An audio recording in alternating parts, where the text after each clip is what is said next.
함께 읽겠습니다.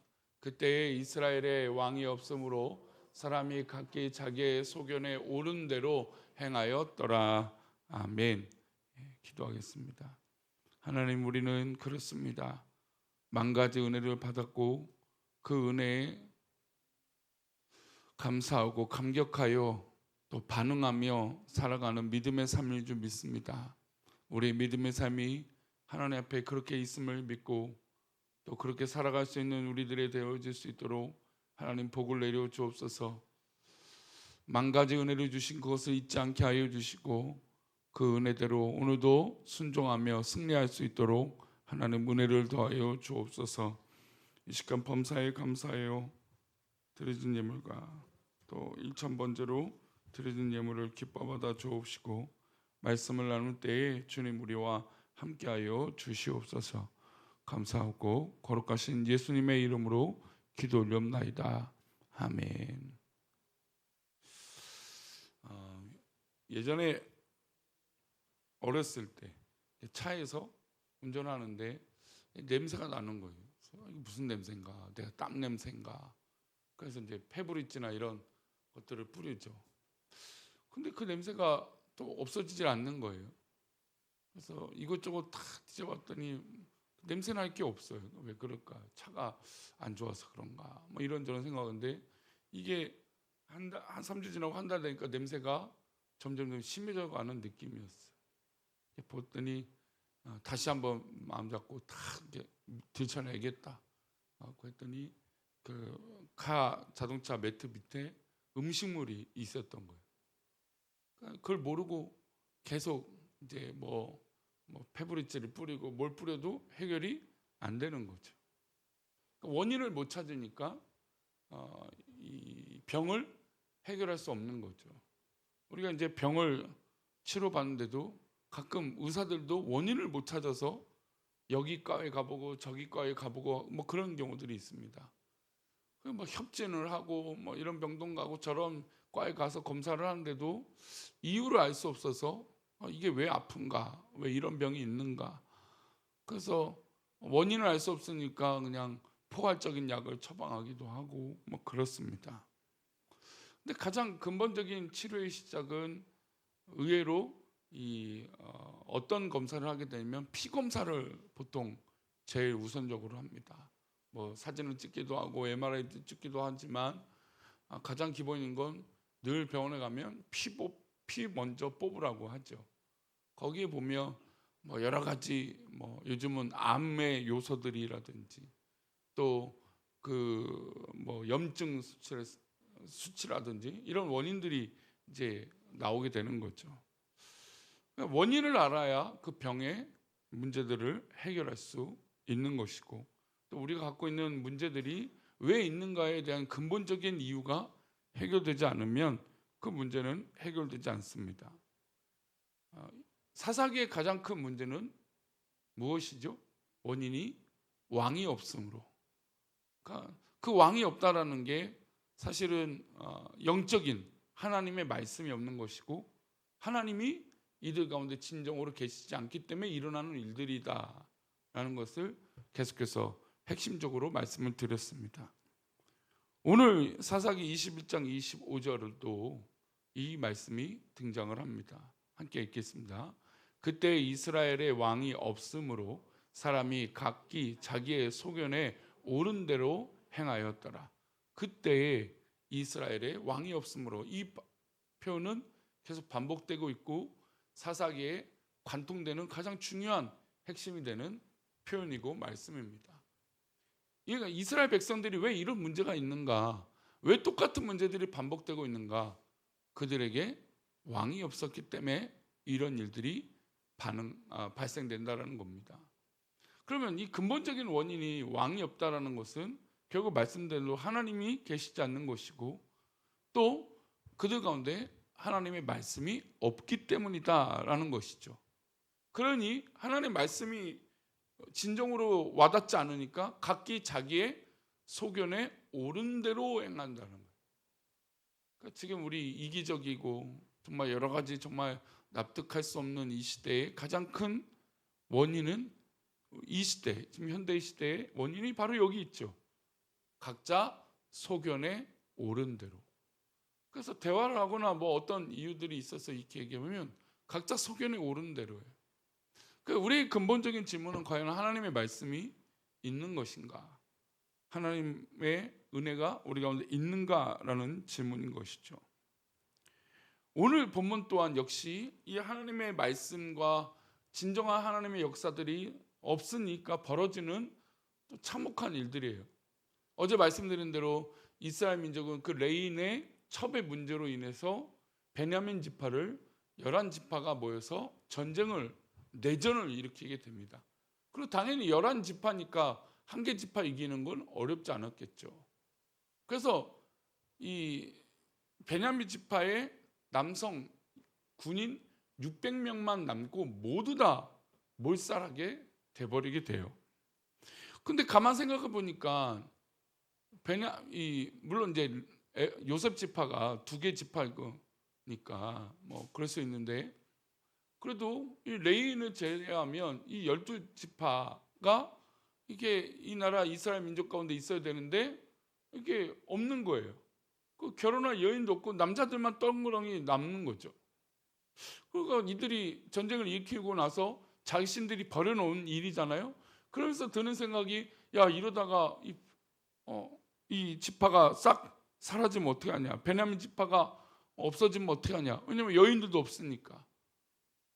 그래서 이들이 생각을 한 겁니다. 근데 가만 보니까 문제가 있어요. 자신들의 딸을 주지 않겠다라고 맹세를 한 거예요. 그러니까 남자들만 남아있으니까 여인들이 있어야 되는데 이 전쟁을 하면서 맹세를 한 거죠. 베냐민 지파에겐 딸을 주지 않겠다. 그 맹세를 하니까 뭐가 생겨요? 걸림돌이 생기잖아요. 가끔 보면 엉뚱한 맹세를 하는 경우들이 있어요. 엉뚱한 의욕으로 엉뚱한 결과를 가져오게 되는 거죠. 그리고 가끔 우리 어른들이 볼 때 젊은 사람들이 개똥 철학 그런 거에 사로잡힌 사람들을 보잖아요. 저거 별것도 아닌데, 중요한 것도 아닌데 그거에 꽂혀서 막 목숨 거는 경우들 있잖아요. 그러니까 딸들을 그냥 편안하게 주면 되는데 자기들이 맹세하는 거. 그러니까 뭐 이게 그렇다고 막 성경적인 것도 아니고 하나님 말씀으로 온전한 것도 아닌데 그들이 그냥 스스로 한 맹세 때문에 또 다른 잘못을 저질러야 됐다라는 것입니다. 그래서 이 1절 말씀이, 그러니까 본문에 나오는 이제 21장 1절엔 그러니까 지금 말씀드린 이 언약을 하는 거예요. 한번 읽어볼까요? 이스라엘 사람들이 미스바에서 맹세하여 이르기를 우리 중에 누구든지 딸을 베냐민 사람에게 아내로 주지 아니하리라 하였더라. 그러니까 미스바에서, 그러니까 원래 이제 우리가 이제 사무엘 시대의 회복의 장소고 예배의 장소가 됐던 이 미스바가 이전에는 이런 엉뚱한 언약을 했던 거예요. 누구든지 딸을 베냐민 사람에게 아내로 주지 않겠다. 그러니까 이게 이 약속과 이 맹세 자체가 잘못된 거니까 깨도 되는 거예요. 그러니까 잘못된 거니까, 하나님 말씀에 합당한 것도 아니니까. 그러니까 언제든지 인간은 또 번복할 수 있는데 또 엉뚱하게 꽂히면 번복이 됩니까? 안 됩니까? 안 돼요. 가끔 스포츠 종목을 보면 누가 봐도 오심인 게 보여요. 심판이 잘못하죠. 인간은 그럴 수 있으니까. 근데 그거를 번복하는 심판을 보는 경우가 있습니까? 없습니까? 있긴 있어요. 근데 극히 드물죠. 자기가 실수한 게 보이는데도 그걸 번복하지 않아요. 그러니까 희한하죠. 그러니까 이게 잘못된 걸 다 알고 있고 문제라는 걸 아는데 그게 안 되는 거예요. 지금 이 문제도 사실은 이 맹세가 온전한 맹세가 아니잖아요. 하나님 기뻐하시는 것도 아니고 말씀도 아니니까 그냥 뭐 다시 회복하면 돼요. 왜요? 지파 하나가 없어지면 안 되니까. 근데 이것을 해결하지 않습니다. 그리고 자기네 딸들을 주지 않으니까 한 가지 방법을 떠올렸습니다. 11지파가 베냐민 지파를 치기 위해 총회를 할 때 그 자리에 오지 않은 사람들이 생각났던 거예요. 그러니까 내전을 하고 베냐민 지파를 쳐야 되는데 오지 않은 지파가 생각난 거죠. 그게 누구였냐면 바로 길르앗 야베스 사람들이었어요. 원래 이스라엘 공동체는 총회에 모이지 않으면 징계할 수 있는 율법을 정해놓고 있었던 거예요.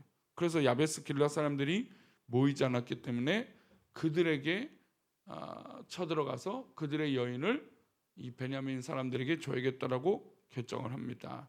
10절 말씀입니다. 함께 읽겠습니다. 회중의 큰 용사 12,000명을 그리로 보내며 그들에게 명령하여 이르되 가서 야베스 길라 주민과 부녀와 어린 아이를 칼날로 치라.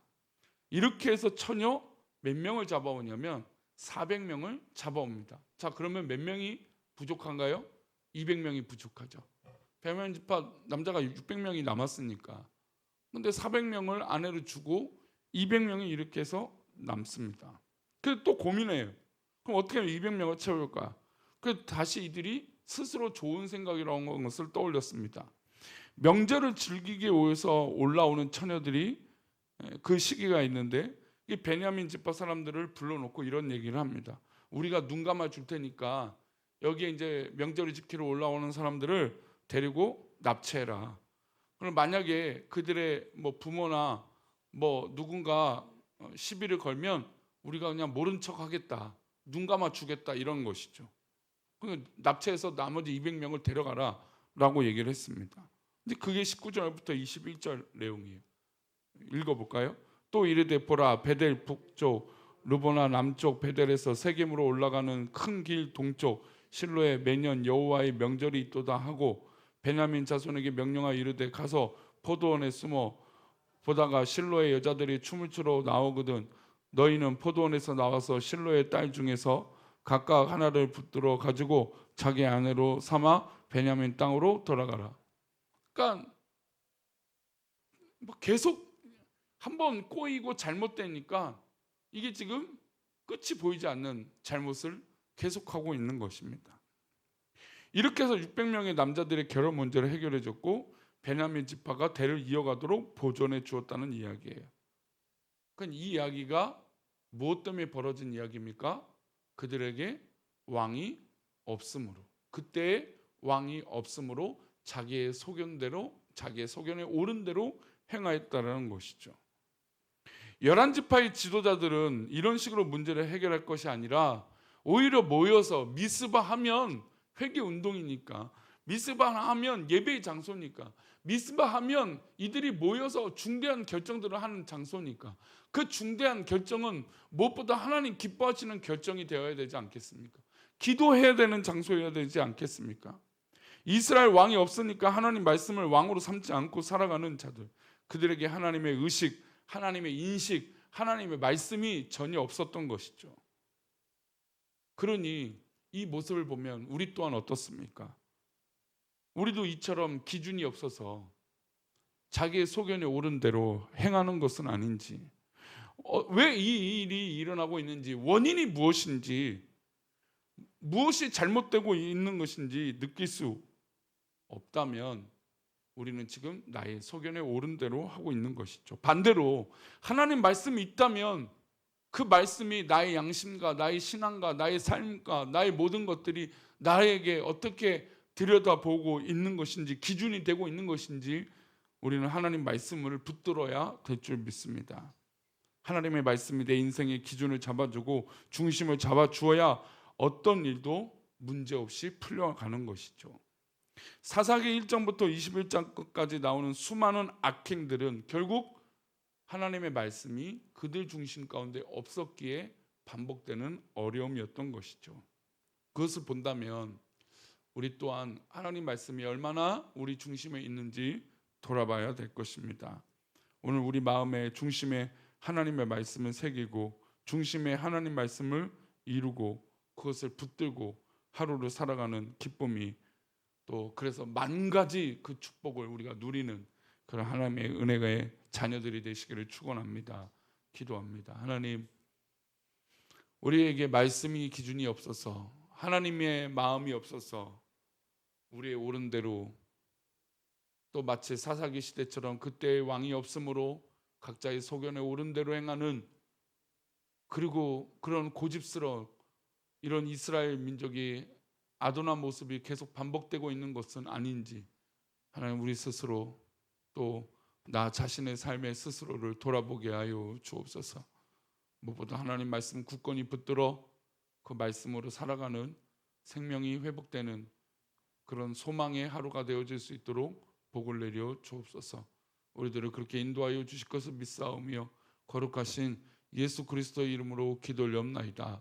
아멘.